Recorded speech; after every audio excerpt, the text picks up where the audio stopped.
Pagdating sa ayuda, dapat walang pinipili. Dapat lahat ibinibigyan at lahat ng bahay sa kasali dahil ang bagyo ay wala naman pong pinipili.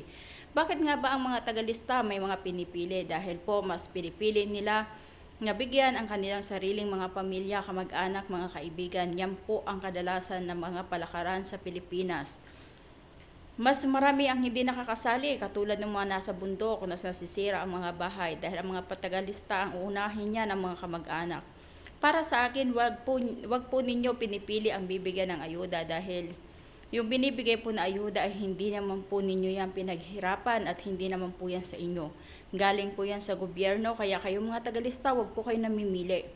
Dahil unang-una, hindi po yan sa inyo.